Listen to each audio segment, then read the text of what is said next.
Fear and discomfort we want to avoid at all costs. And so just realizing that it's okay to feel uncomfortable and you will get through it is, I think, one of the best lessons you can learn in life. Welcome to Positive Recovery MD. If you're listening, chances are you want to create happiness around you and thrive in your life. We're glad you're here and you've come to the right place. This podcast will inspire and motivate you to not merely survive your recovery journey.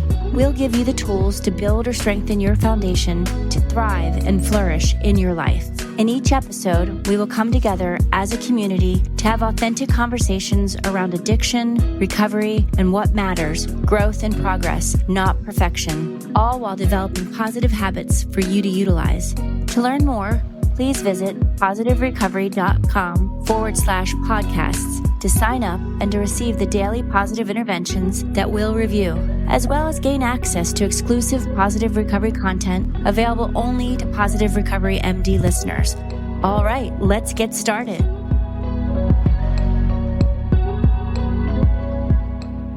Welcome back to Positive Recovery MD. I'm your host, Jamie Demeris, and today's episode came together in the best possible way, spontaneously, just like life's most meaningful moments. I'm joined by Cassandra Herman. She's an LCDC and a counselor here at Positive Recovery, and we were actually getting off late last night and said, hey, let's do a podcast tomorrow morning, and that's why we're here. Anyways, she's a counselor here at Positive Recovery whose journey into this field is as inspiring as it is personal.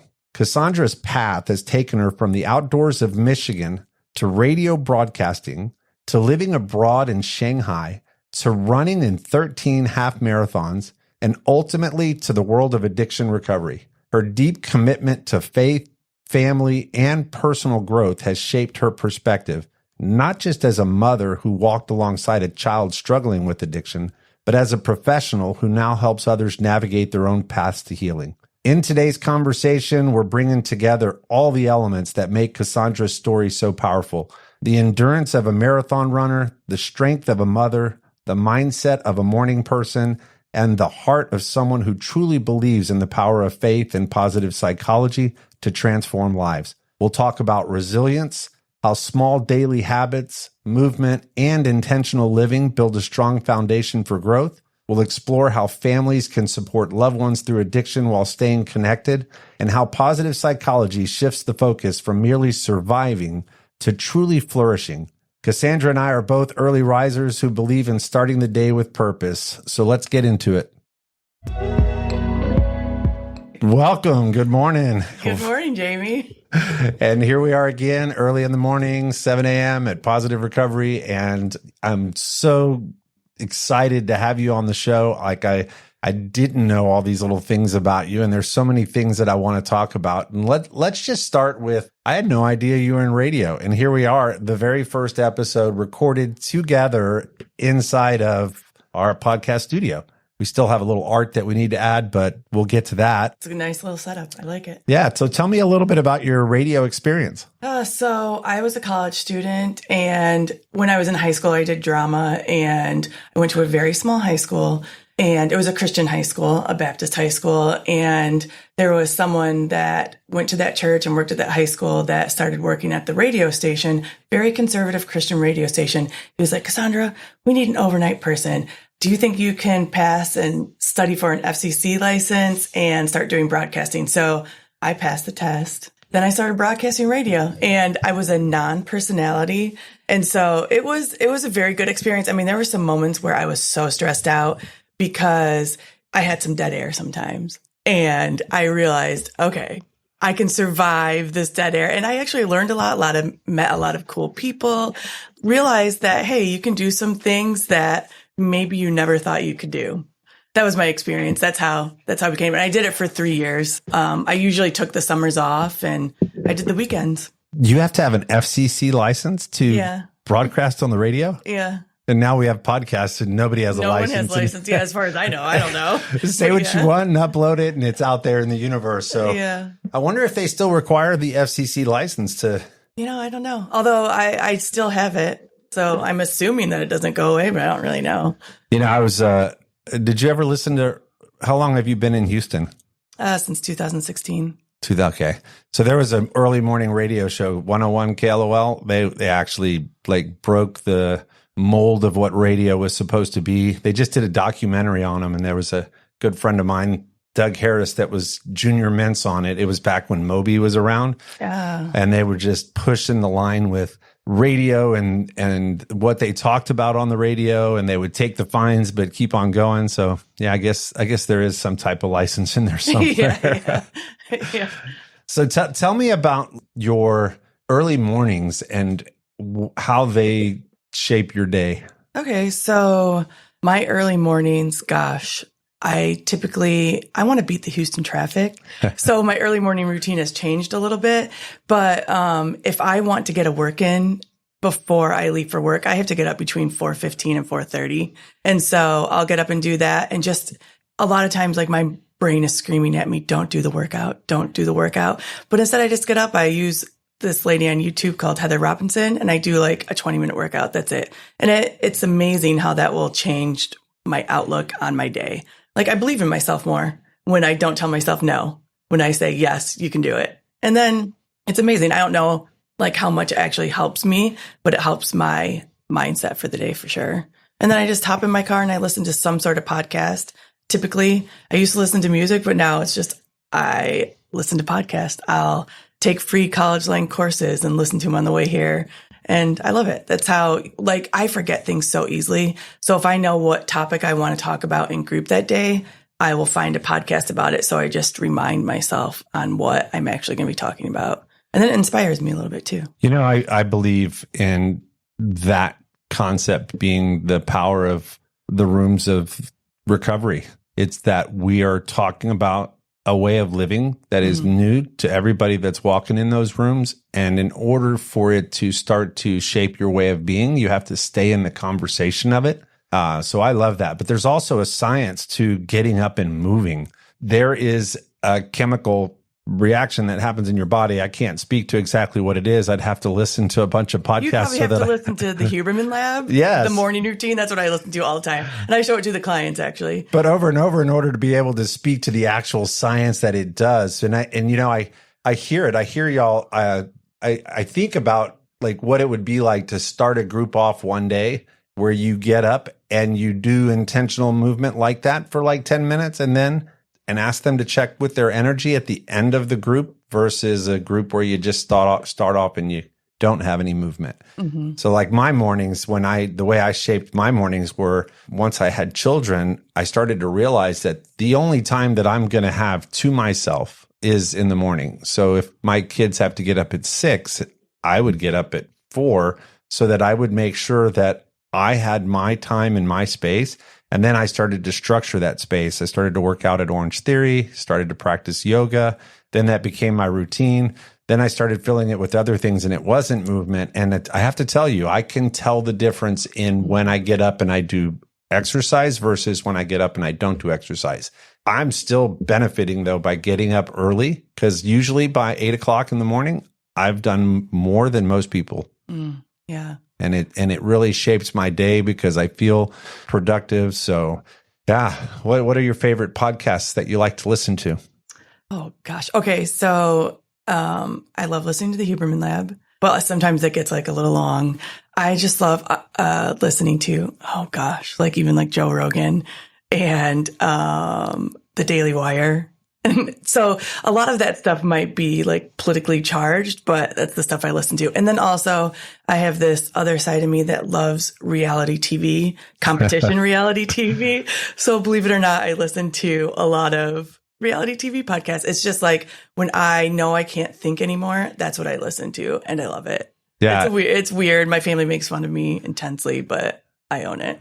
Hey, I mean, it's what draws our attention and keeps our attention. I mean, Joe Rogan's basically reality TV. Yeah. I mean, it's just on a podcast, and his are like 3 hours long. Oh yeah, they go on forever, and I love it. I don't know why I love listening to people talk, but I think that's why, like some of the reality TV stuff that I listen to, I prefer listening to the podcast than watching the show. So I don't know what that is, but yeah.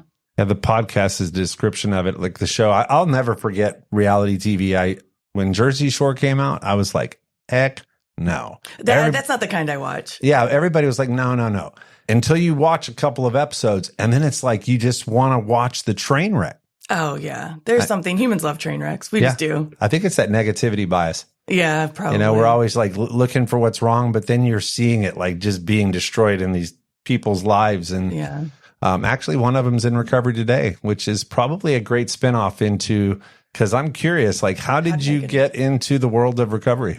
Okay, so we had kind of moved a lot as a family. And there was actually one point where my children, especially my two oldest, were affected by it, where they were in 3 schools in 1 year. And so I think that had a big effect and impact on them, just like changing them. It could be for good and for, there can be challenges from it also. And so we moved to Houston, Texas in 2016. And one of my children started struggling with addiction. I had no idea that's what it was. I never really lived in that world.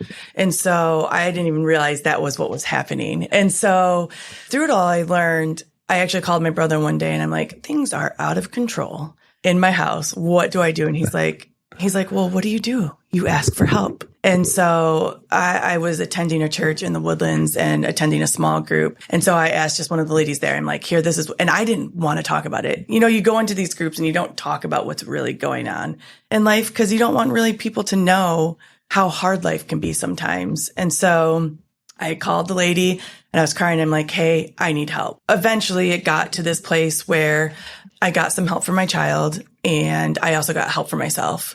And I realized that was the most important thing, getting help for myself and figuring out how to navigate certain challenges that you experience when you have someone that has substance use disorder. And that's what I did. And then through that, I'm like, okay, there are some places that are maybe not so good, some places that are good. So I'm like, I always wanted to be a counselor since I was younger. And after I got married and stuff and had children, I sort of lost the courage. And I was like, oh, I'm too stupid. I'm too dumb. Like that kind of stuff. But then through that, I'm like, through actually going through recovery, I was like, okay, I can do this. And so all it took was those first few steps of like, where it could go. And I looked it up and Liberty University was like, you can do it online, master's in addiction counseling. So that's what I did and kind of fumbled my way through it. And that's how I got into recovery. I worked the 12 steps. I had a sponsor. I still have a sponsor that I talk to when I need help. I had sponsees and, it really helped me identify core cycles that I was in my life that led to a lot of the dysfunction that really didn't show up. The dysfunction didn't show up until there was this high stress. And then it revealed a lot of the underlying stuff in my life that I had never really addressed. That's interesting. So what was it that drew you to counseling before you got into 12-step recovery? What was the draw? I guess maybe growing up, I loved summer camp. I went to summer camp from like first grade on all the way through college and eventually became a counselor at a summer camp. And I think that's where I learned. I'm like, oh my gosh, I love helping people and I love investing in people's life and I love having fun. That's like really one of the core tenets of my life, having fun. Like, what's the point of life if you're not having fun? And so that's what I loved. I loved it. And so I almost actually went into counseling as an undergrad. And this is where I doubted myself. I didn't think I could pass math. And so I ended up, my undergrad, my major was recreation, which people make fun of, but I make fun of it, not other people. My husband's like, Cassandra, stop it. You did it. Like, own that. And so in order to get your master's, you have to do statistics. I'm like, I can't do it. And then finally, I'm like, what the heck? I might as well try. And then I did. So I love adventure. I spent a summer. I was 5 years. I was a camp counselor. 1 year, I was an assistant program director. And then the summer after that, I kind of pivoted and did backpacking trips in Algonquin, Canada. And the backpacking trips were so interesting because the whole purpose of it, I had gone on one as like a client, I guess is what you call it, through the summer camp that I went to. And the whole purpose was, okay, put these people in a situation where you kind of create stress for them and it helps them figure out where their strengths and weaknesses are. And let's help let's help them figure out how to get better. And so I loved it. And so that's what I wanted to do. But it's interesting that you mentioned fun because when I was thinking of last night, because again, we were leaving work last night and like, hey, let's do a podcast tomorrow morning, 7 a.m. And I was thinking like, what would we talk about? And fun came up because I know you love pickleball and you enjoy having fun playing pickleball with your husband and trying to beat the owner of our organization. I think you did. No, you I did didn't try. I did. Oh, that's right. Let's acknowledge that on the podcast. She beat George Joseph. And I'll also hear it in your groups, like the way that you incorporate fun into your groups. I'm in my office and it like piggybacks right on and you can just hear the belly laughter through the walls. I just want to come in and sit in your group. Yeah. It's fun. I mean, I think in recovery, we think about what we have to give up. And instead of like thinking about what you have to give up, what can you gain? And so I talk a lot about that. There's certain things that you love. I talk about like, what does it mean to live a good life? And living a good life. And that's why I think positive recovery, positive psychology modality is it doesn't focus on what you do poorly. It focuses on what you do well. And like, how do you live a good life? And you live a good life by strengthening your character strengths. And I never really had thought about it that way before positive psychology, positive recovery. And I think it really helps people notice that, like that there are a lot of things that they do well. Yeah, I think you're spot on. I've been diving into post-traumatic growth. And what I'm starting to understand is the difference between resilience and post-traumatic growth. You know, resilience, you go through something challenging and you bounce right back to where you were. Post-traumatic growth is when you have something that's so challenging that it literally changes your way of being and creates an even better you. Yeah. And it's based on the stories that you tell yourself about it. And some of that is, you know, in the fun.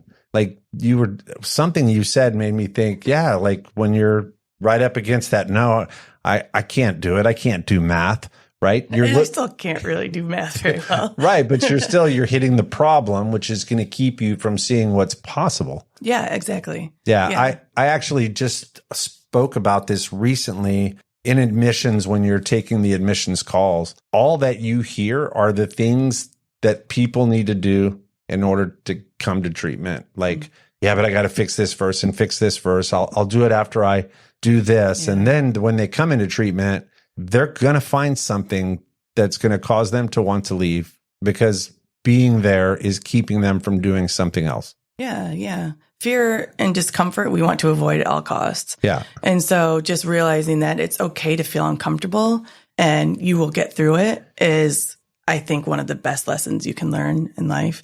And you can get through it. It'll be okay. And one way through it is just to kind of, when you acknowledge that you're in fear, that you're wanting to leave, just kind of like, and sometimes it's hard in recovery with the addict, right? Because the obsession and the compulsion can be so strong. The mindset can be stuck. Yeah. But if you can just see what's possible, then you'll do it. Yeah. Or you'll at least maybe attempt. And I think every single person wants to live a good life. And so a lot of times what we're trying to maybe help people understand is that maybe your way of living a good life is misguided. And that's the reason why you're getting help, because like the substance is what made their life good for a little while. They like, for some people, like if you've gone through trauma or things that are hard, that first time you take the substance, you're like, okay, yeah, my life has changed for the better, until it's not anymore, because that's what addiction is like. And then finally you have to go, okay, well, what do I have to do differently? And it's scary to try to take those steps. But once you figure out that living a good life isn't necessarily just all about pleasure, that's also one of my favorite topics to talk about, is like a good life and what is that? So like, what is happiness? And happiness, so I don't remember where I learned it first, maybe through Hillsdale College, maybe actually even I was taking they offer these free courses and they talk about like, what is happiness? And there's hedonic happiness and eudaimonia happiness. And hedonic happiness isn't necessarily bad, but it's like the happiness that comes from experiencing pleasure, which is good. It could be from eating like good cake, falling in love, all that stuff. And then eudaimonia happiness is the happiness that comes from doing basically like the hard stuff in life and pushing through and figuring out what actually brings that happiness. I love talking about that. Yeah, let's keep going, because I was hearing you and also remembering, do you ever listen to Sadhguru? Mm-mm. Oh, he's amazing. He did a talk about pleasure, happiness, and joy. Okay. And the difference between the three, I don't know if I'm going to recite this right, but basically what he said was like, look, if your work told you, if Positive Recovery told us that everybody had to come to work in a uniform with this on, with your pants on, with these types of shoes, which is, there are jobs that you have to do that. Yeah. Then you get upset with them, right? You're upset with them because you're a slave to them because you're having to wear these specific clothes every single day to dress this way. But where is the slavery, he points out? Because it's not the external, right? It's what your mind's thinking about it. And so then he starts talking about, we don't know right or wrong. We don't know, like is this up? To us, this is up, right? But to somebody on the opposite side of the world, they're pointing a different direction. So really, which way is up? It's relative to the person. Mm-hmm. So, and he goes, it's the same with left and right. But he said, the way that we see the world, like our eyes are seeing it, but it's being translated internally. Mm-hmm. So the only truth that we'll ever know is what is inward and what is outward. Okay.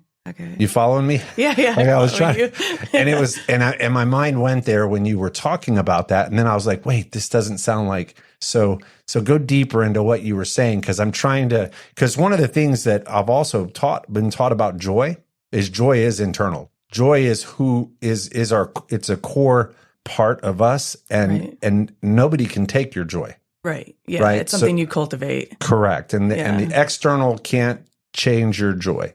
Right. Yeah. Right. Well, like even like the whole uniform thing. Let's say you wake up and that's something that you have to do every single day now. Like what I learned actually through going through recovery is a lot of times I would feel, oh, well, I'm a victim to that. But then I realized, wait a second, I get to choose if I go to work that day. I don't have to go to work. I'm the one that's choosing to go to work. Positive recovery is not making me come to work. Might I have consequences from that? If I don't, then I might not have a paycheck.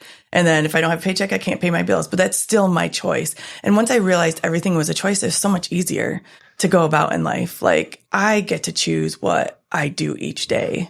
How did you come up? I am so curious. How did you come about that? Because I have a story about choice and have to. So, do you know how it came about? No, I remember like it was a very big moment in my life, and it's a little personal. So I'll try to be somewhat vague, but also I was in a counseling session and I was pouring my heart out to my counselor saying, this person was doing this to me, and my feelings are hurt. And like, I just wanted her to get on my team and be like, yeah, that's horrible. And she's like, do you bring that up often to that person? I was like, yeah, when I feel like I've been wronged again, I might bring back past stuff. And they're like, well, how do you think that makes that person feel? And I was like, I don't care. They're the one wronging me. But then it kind of gave me this whole thing. Like, I think talking about like the ABCs, this like an activating event, someone's mean to me or something. My belief is, well, they must not love me or I'm not good enough. So basically, I realized was that I have a choice. None of my beliefs that I have makes me do anything. I get to choose every single day. I could walk away from this job right now, and that's my choice. Or I could walk away from a relationship. That's my choice.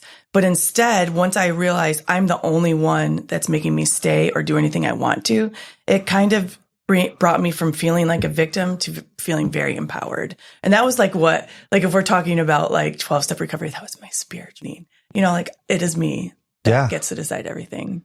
Because in addiction, there's a quote that's talked about in the big book and in the rooms of 12-step recovery that gets misconstrued. And it's that we've lost the power of choice. Right. But the true completion of that sentence is, once we put the drink in our body, we've lost the power of choice in drink. Right. Meaning you don't know when you're going to stop. Right. Once the drink or drug is removed and you get that space, you're starting to gain back the power of choice and the power to choose life. I always described my addiction like being a pinball in a pinball machine. When life hit me this way, this is the direction I went. And when I hit the wall, depending on the angle that I hit it, this is the direction I went. And that's how I lived my life. And I was, bing, bing, bing, bing. Toss to and fro is what I always say. I think I hit the high score. Yeah. Oh man. No, there was a moment in recovery, like I had years.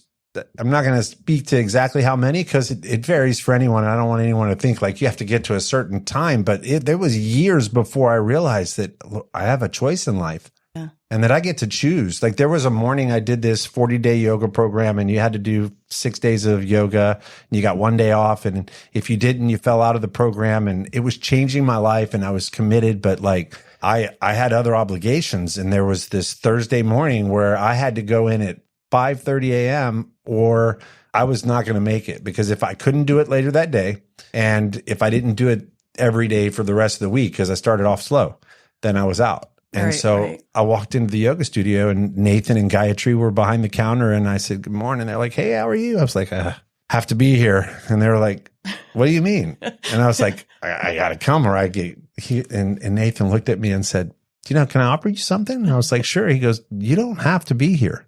Yeah. And I was like, no, you don't understand. I do have to be here. And I was like, he's like, no, you don't get it either. You don't have to be here. He didn't tell me anything else. I had to figure it out on my own. Oh. Yeah. And so when I was talking with groups of people in recovery, when I was teaching yoga, like I would ask by show of hands, how many of you have to be here? And almost all of them would go up. And when you say have to, what you're actually creating in your life is that there's someplace else you'd rather be. Yeah. And you're not fully in it. Yeah. But when you choose. Yeah. And it's very empowering. Yeah. Like, and like I talk about that a lot with my clients. Like we all here have been a victim to circumstance and we may have been victimized, but we don't have to continue to be victims.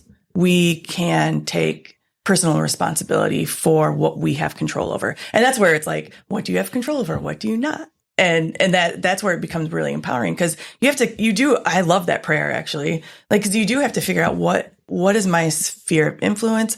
What do I have control over? And which prayer? The Serenity Prayer. Yeah. Yeah.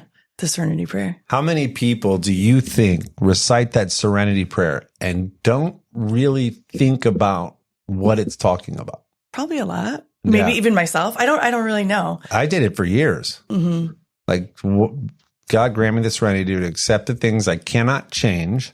All right. What are the things you can't change? What are the things you can't change? See?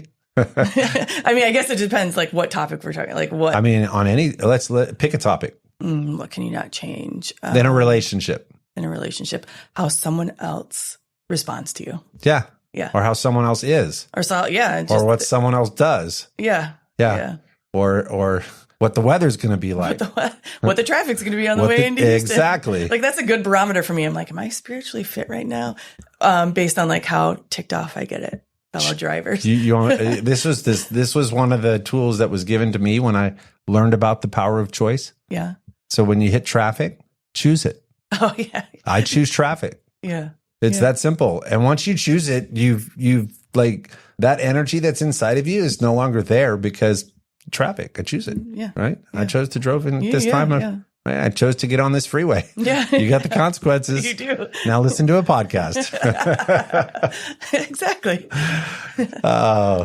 So we already talked about God grant me the serenity to accept the things I cannot change. Courage. The courage to change the things I can. Wait. Yeah, the courage to change the things I can. What are the things you can change? Let's say in a relationship, how I respond to the person that I'm dealing with, how I look at them, how I perceive them. Am I going to focus on what they do well, or am I going to focus on the stuff that they don't do well? Because we all have that. Like I could probably, and I'll do this actually in a circle in my group sometimes. I'll be like, hey, the person next to you, write them something that like 2 or 3 sentences on something that you really find amazing about them.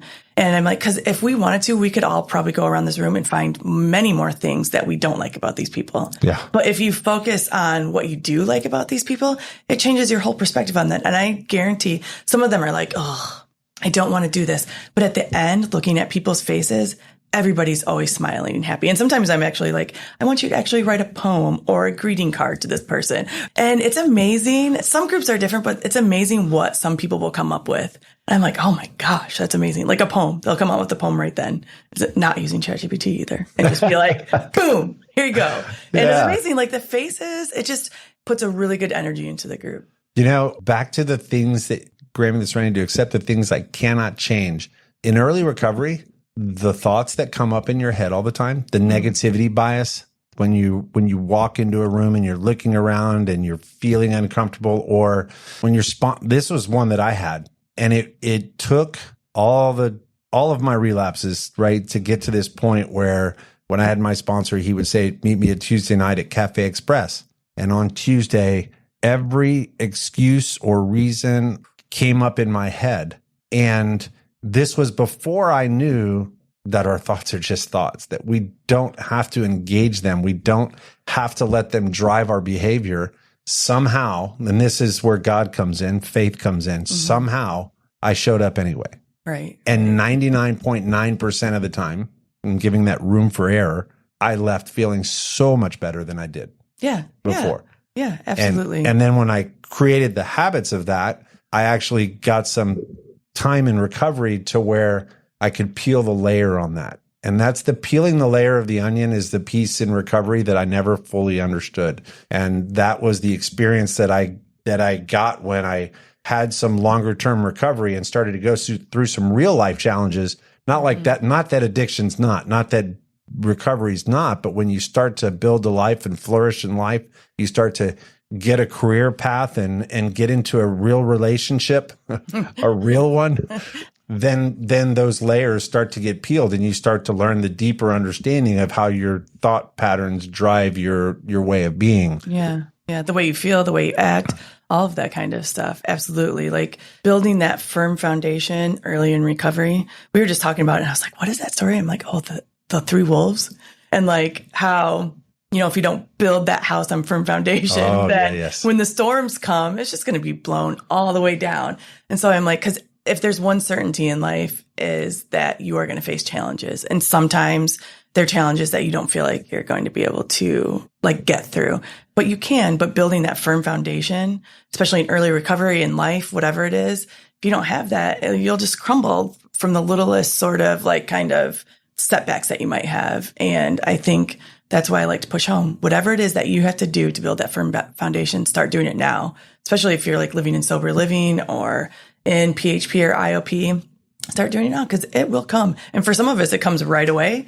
For some of us, it takes a little while, but you're going to face challenges no matter what in life. And to keep that tied into what we were talking about, that's the courage to change the things I can, to build that foundation, to go. And this is something that I would tell anybody in recovery. If you're living in a sober living, you want to find a meeting and find the people that have long-term recovery. And when I say long-term recovery, it can be a year, 2 years, 3 years, more time than the people that are in your sober living. Because if you just hang around the people in your sober living, what you're going to get is what they got. Yeah, yeah. And you'll find the meeting where you'll connect with those people and go to the meeting after the meeting and get involved in service work and something greater than yourself. Yeah, those are the things that you can change, And then there's the third part, which is the wisdom to know the difference. Right. And the wisdom to know the difference just continues to grow and grow and grow. And that's the difference between sobriety and recovery. Sobriety is the removal of the substances from your body, and the recovery is that long-term growth process that takes place in all areas of your life. Absolutely. Yeah. And that's the part I think sometimes we struggle. And that's why having a community is super important. Like, what is like the difference? Like, how can you tell what you can change? And sometimes that's really hard to see, especially early on. Like, what are my choices? And that's why hanging out with people that are on the same path is so important. So important. Like, who you hang out with is basically who you are. And I'm sure there's been like tons of studies done. And I heard about this one study, actually, like if you hang out with people that are obese, you're going to be obese probably. And that's like a weird one, but that's like stuck with me. Like, oh my gosh. Yeah. Like, because I think probably the little habits that you do that get you to gain weight, Yeah. So everything is energy. I mean, you go to New York and you live in New York for a year, you're going to come back with a little bit of an accent, right? So if you, and was I saying this earlier today, or did I tell somebody else in a conversation yesterday? I don't remember, but the power of the 12-step rooms is you hanging around people that are practicing these principles in all their affairs. Mm-hmm. So if you hang around in a sober living, you're hanging around people that are at the beginning stages of practicing some of the principles in some of their affairs. Yeah. So you're going to get you're going to get what you get. And so there's also some studies that say, like, you look at if the top 5 people that you're close to are, I guess the word was less successful than you, then like, but if you have the top 5 people are more successful than you, then you're just going to keep elevating. Right. Yeah. Right. Something like that. Yeah. And I like thinking of it as the people that, like, you think of what path you want to go in life, choose those people, like, and choose the people that are way better than you at that, whatever that is to you. So like, if your goal is to become, I don't know, the world's best swimmer, you hang out with people who are the world's best swimmers as much as you can. If it's marathon runner, maybe? Yeah, maybe. Yeah. No, there's times where I'm like, I know I could do, yes. There's so let many me guess. choices. Yes. This is, I won't be offended. Okay. So you just hung around people that ran half marathons. Yeah, not full marathon. Hey, I've never run a half marathon, so don't worry. It's easier than you would think. I bet. But I was one of those that, and this is how the mind works, right? You put me on a track, I can run around it, not even one time without stopping. Yeah, and you totally could. So want to know my journey into half marathoning? Yeah, but let me finish this statement, and then I want to hear it, because that is something I did want to hear about. But if you put me on a basketball court, I'll play for 3 hours. And I won't realize the damage I'm doing to my body until I get home, and then I'm out for 2 days. Yeah. That's the way I am with pickleball. Like, my body will do things that I think it can do, and I don't remember it now. Maybe twist and move. I think I played 5 games the first time that I played, and I was blown away at how sore my body was from all the different movements that you haven't done in a long time. And that is too the power of yoga, is the power of moving your body intentionally, the way your body was designed to be moved. Yeah. And then when you're doing those things, you don't get sore like that because you're in a daily practice. And that's what this is all about. It's about practice. So tell me about the practice of running a marathon and how that came about. Half marathon. Marathon, yes. So I was living in Kentucky at the time, and I had just had my 4th child, and my husband and I would always sign up for 5Ks. I don't know why. There's just like this really good energy when you go to race. And our neighbor across the street, he was a pilot for Delta, I think, and he's like making fun of us. You're paying money to run in a 5K. He's like, you should at least be doing a half marathon. And I was like, dude, I cannot run a half marathon. There's no way. I am barely running that 5K. And this is going to sound like, this is how much I know. A 5K sounds like it's longer than a half marathon. No, it's like 3.2 miles. A half marathon's like 13.2 or whatever. I don't pay attention. Yeah, no, half marathon, me out. Yeah, no, but you could. So if you can do 3 hours of basketball, you could do a half marathon. And so I was like, it's impossible. And he's like, no, all you have to do is follow this guy named Hal Higdon. And it's just this guy that puts out a 6 or 8 week program. I can't remember what it is. And if you follow it step by step by step, you will be able to run a half marathon. And so I was so dedicated that first time that I can't really remember, but I don't think I missed any of the steps that Hal Higdon told me to do.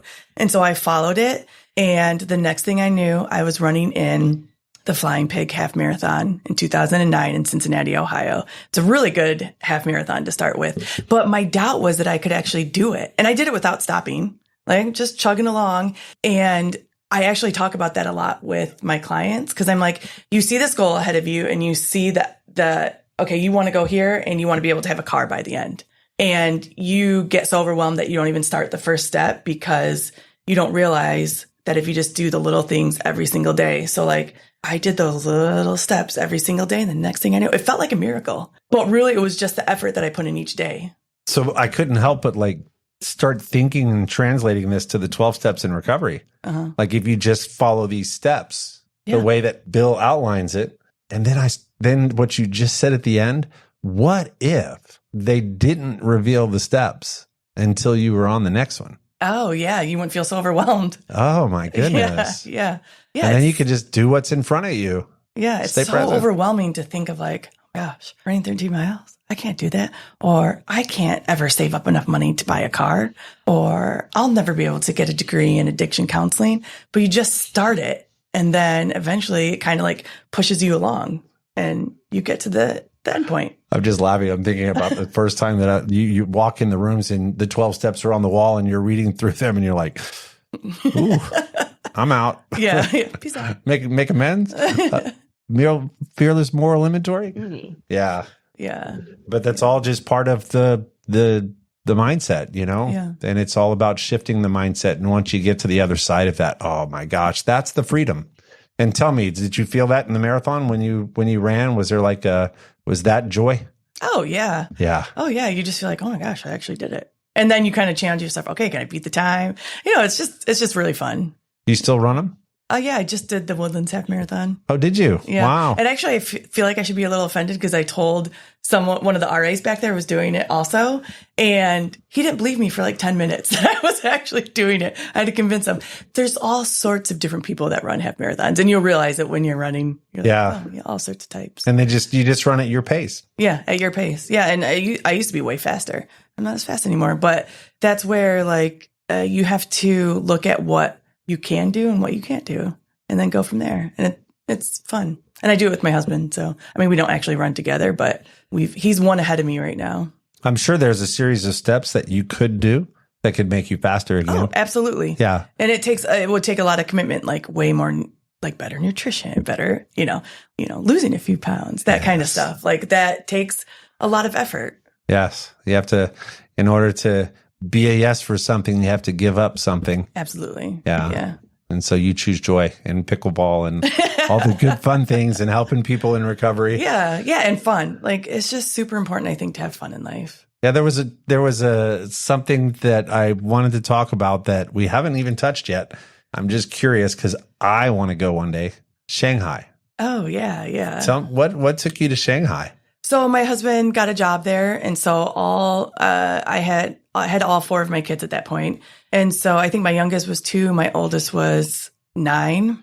And I heard about it. I didn't even know this was a thing, like to be an expat. I was like, an expat? What does that even mean? And so through my husband's company, he sent us over there. We moved all the way over there. My kids went to an international school there. We lived in like government housing kind of, but it was kind of fancy government housing. And I lived the life of a tie for the first. That's like tie is like a taken care of white woman, I think is what it actually. That's what they called you. It's tie. Yeah. Yeah. And so, I just had a really good experience living a life in Shanghai with learning a different culture, learning how to push through adversity. Like I went there, my husband had to go on a business trip. Like he was there for like a day and then he was out of there. So the first 2 weeks that I was in Shanghai, I was with myself and my 4 kids. And I was like, holy crap. And I remember the first night I called him because I heard all these noises and I'm like, I think someone's trying to get in the house. So all 4 of my kids and I were sitting in a bed and I'm calling him scared and he was with his coworkers and they're like, tell her Shanghai is the safest place you can be. And so I was like, okay, trusting. And then we all went to sleep. But yeah, just like navigating that and figuring out how to deal with the challenges and just, it was fun. And it's really cool. There was actually, my last name is Herman. And so I'm there and this building, I lived on the 7th floor and there's all these boxes when we moved there that said Herman on it, but it was with 2 R's, 2 N's, and we're Herman with 1 R, 1 N. Anyways, it turns out, and then this is where I feel like God really works, is there was a family there. I grew up in Michigan. There was a family there that lived on the 5th floor who were also Hermans from Michigan who had 3 children. I have a son named Lucas and they had a son named Lucas and we're still friends to this day. Wow. So it was pretty cool. We started hanging out and it took me a while. I'm like, I don't know. I didn't know at the time they were on the 5th floor. So I just started knocking on doors like, who lives here? Who lives here? And finally I found them after we both ended up going to the same gym. And that's how I found them. We're still friends. Like that's when you realize how small the world is. It's a very small world. Yeah. And then actually when I moved to Houston, I knew like 3 families that I lived with in Shanghai, and we still hang out sometimes here in Houston. So it's pretty cool. Yeah. So for all the listeners out there who don't know, including myself, what's an expat? Oh, an expatriate, which just means you're a foreigner, I believe, I guess, foreigner living in a different country. So we all had visas to live there. Okay. Yeah. And that's called it's such a fancy name. Yeah. Well, and it also sounds derogatory. Like I was like an expat. Like an expatriate. Like, yeah. Right. I'm like, I still love my country. I once was a patriot. Now I'm not. But now you're a patriot again. Yeah. Yeah. Exactly. So yeah. And there's expatriates that live here in America. So it's like, yeah. Yeah. It's such a weird name. Yeah, it is. It feels counterintuitive, but yeah. We won't go there on expats. Oh man. Yeah. Like, you're in Shanghai, you're with the family, you're with the other Hermans, but you're Hermans, and then y'all move back to the States. We moved back to the States, and that's where we started doing a lot more moving. We moved back to the States, back to Kentucky, and then from there to Ohio, then from Ohio to Houston. And Houston is like the longest place we've lived as a family. And we just faced some challenges, and it was challenges where that's when you can see where the cracks are. And I did not know how to handle it. I had no idea what to do. I started getting help. And that's when I got into the 12-step community and like a group that was for people that were struggling. And so I met a whole bunch of parents that still to this day I'm really good friends with, that have helped me through this journey, that I still talk to. And, some of my struggles haven't gone away. Like some of my family issues haven't gone away. And there's been times where I'm like, oh, it's done. We're good. But life is challenging and it will throw things. And there's a lot of things that I don't know the answers to, where I thought like in early recovery, I did. Okay, like if you follow this formula, everything will happen. And that's not necessarily the way life works. And so what I've learned is like focus on what I can do and try to set the boundaries that I need to set and all those kind of things, but always just keep trying new things. Like as long as people's hearts are beating, there's a chance. And that's what I have to remember. And so, yeah. Yeah. It's challenging. Yeah.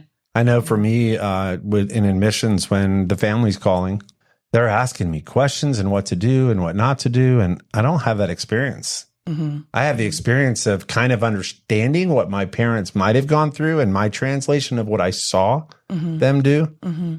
And the only thing I can give them as an answer is like, you have to listen to your own internal, trust your own guidance, right? Yeah. But at the same time, you need to know, are you coming from love or are you overusing love? Yeah. Yeah. Enabling people to just fall further into destruction. So that's like one of the hardest things to do. And like you'll ask people in recovery, okay, here's the scenario, what should I do? And you'll get like 5 different answers. And so what I had to really realize was there's no exact way to do it, but listening to your heart, finding those people that you trust, and then not doing anything that you wouldn't be okay with in the end.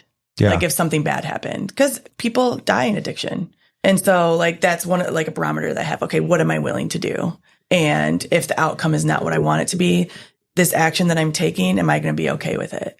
And that's kind of really helped me a lot. Yeah. And going to personal counseling. And am I being selfish by not taking action? Like, am I not taking action because I'm being selfish, or am I not taking action because I care? Right. So for me, one of the not taking action, and it's still very hard for me to take action sometimes, is fear. Fear of what are the consequences going to be if I take this action?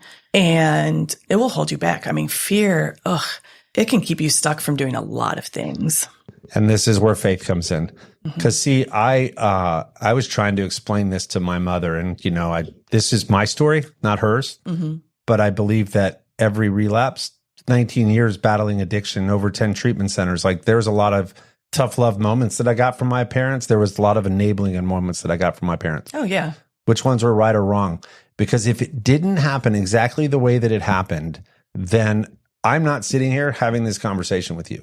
Mm-hmm. Because I had to get sober on December 13th, 2006 in order to cross paths with the mother of my children, who one of my children was born in July of 2012, the other one in January of 2015. And then I trip into a yoga studio in 2017, which led me to leaving the family business and coming to work here, which is how you and I are sitting across the table from each other. So I was telling my mom, yeah, like if it didn't happen exactly the way that it happens, I wouldn't have my beautiful children. Right. And my mom's looked at me and she said, you would have gotten married and had other children. And I looked at her and said, not Lauren and Dean. Yeah. Yeah. And that to me is how I reframe to understand that this is the purpose that I'm here for, because here's all I got. Yeah. Yeah. Yeah. That's the part that I still struggle with, like my decisions, how it has affected my child, and guilt that I feel from that, and knowing that I can't undo it. Because I think there's choices that I made that I can objectively look back and go, okay, that was not the best of choices. But learning how to be okay with it is still a struggle for me. And not saying that I haven't learned a lot about myself from it, but when especially if you're affecting a child and like the trajectory of their life, choices that you've made for them as that you made for them as a minor, it's hard sometimes to reconcile with. And I still go to personal counseling to talk about it and to work through it, and I actually talk about this with my clients a lot. A lot of times you make a commitment to forgive yourself, or you make a commitment to forgive someone else, but it's an ongoing thing, because sometimes those thoughts will come in our head. Yeah. And we can't control those thoughts. We can control how we react to those thoughts, but it's still something that I probably will struggle with forever, unless the outcome becomes something that I feel like is good. And then it will be like you, like all that stuff had to happen. And I'll be able to see why all this stuff happened, even the mistakes that I made, or the enabling that I did, or, whatever. Yeah. So you can see kind of why you led that path. And right now I'm not really at that point. And I don't want to take away from any of that. It's just it's how my mind works. Oh yeah. When everybody got a trophy, what happened? No one tried as much. This is just what I see and hear and believe, that was the entitled period. Right. Where people grew up entitled. Yeah. Oh yeah. Because everybody gets a trophy. Yeah. So you are entitled. So like it even the good things we do will have consequences. Mm-hmm. Yeah. Like if you grow up in a family that's just always loving, are you going to have the ability to face adversity? Right. Right.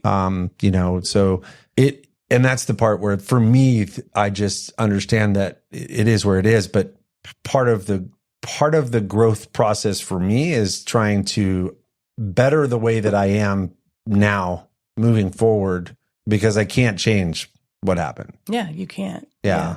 And it's a process, and everybody's is different, because the stories that we have, the ways that we brought our children up, it's all different. And I never understood when I tried to tell, I don't remember what it was. It might have been with my brother, where somebody said something and he yelled, "Don't you tell me how to raise my children." And I thought, wait, what? Who? Why would anybody say something like that? Yeah. And then I get it, right? Because it's your children. These are the ones you're raising, and everybody does it different. Everybody does it differently. Yeah. And, and I do have a faith in God. I do believe that we go through everything for a reason and a purpose. And that purpose is, I guess in my thought, it's like to glorify God. And so everything that I do can glorify God. And the struggles that we go through, I think, have a purpose. And so knowing that, I know I've kind of always had that even before I got into recovery. So knowing that, like, I'm okay with it, but it's very challenging. In short, I had a friend that saw all my struggles for 19 years. I was on my last year of using when they called me and said, "Hey, will you take me to my first AA meeting?" And I went, and I watched somebody 13th step her that night, and I was angry for like 2 years. Oh yeah. And then I found out something 2 years later, that where that person took her was to this candlelight meeting that was like 6 people, that she met some women, that she caught fire, and it grew and moved from this high rise that used to be right here, where the Sky Bar used to be, to Smith Street, to Fargo Street. It was a 9:30 candlelight meeting that eventually was packed with over 100 people. And I watched a fellowship grow up about her and realized, who am I to question what God has in his plan? Yeah. Right? Yeah. Because you just don't know. Yeah. But for a while there, I was angry. But without that introduction to that group, I don't know if I even have my recovery today. Yeah. That's how intertwined I feel like this world is. That's my story. Yeah. Yeah. So yeah, that's beautiful. I love that. Yeah. We go through things that appear to be bad on its surface turn out to be the exact thing that we needed in order to grow. And I see that in my life. So many things, like even just becoming a counselor. I never would have done that if I wouldn't have gone through, because I wouldn't have had the courage. Yeah. So we were meant to be here at 7 a.m. this morning. That's right. Oh, what a great conversation. Yeah, I loved it. It was great. Awesome. So thank you, Jamie. Yes. I appreciate it. It was fun. You were the very first in this podcast studio that we are putting together to host future podcasts, because many, many more. There were many, many before it, but they were done kind of afar, and there'll still be some that the host and the guests won't be in the studio, but as many as we can bring into the studio, we're going to have, and maybe we'll have another conversation with you one day. Yeah, that'd be awesome. Yeah. Who knows? Yeah. What God has in store. All right. Thank you, Jamie. Yes. Thank you, Cassandra. And, if there's one thing that you could close with for all the listeners. One thing I could just believe in yourself. Do it. Do that hard thing that you never thought you could do. You can do it. Eat the frog first. Eat the frog first. Never heard of that, but it's a book that George gave us. Oh. Eat the frog first. It's the hard thing. Yeah, do the hard thing first. Get it out of the way, man. Yeah. And then eat the dessert. Yeah. Eat your vegetables. Then the and you'll dessert. grow strong. Yeah. All right. Wrapping up. Thank you so much for joining in. Bye, Jamie. Bye, Cassandra. Thank you for listening to this episode of Positive Recovery MD. Don't forget to visit positiverecovery.com/podcast to sign up to get your daily positive interventions sent straight to your inbox. Be sure to subscribe to Positive Recovery MD on Apple Podcasts or wherever you listen to your podcasts to receive an automatic download when a new episode drops. And as always, if you or someone you know needs help, visit positiverecovery.com or call 877-4-SOBRIETY. That's 877-476-2743. Our why is simple. We care. We are here to help.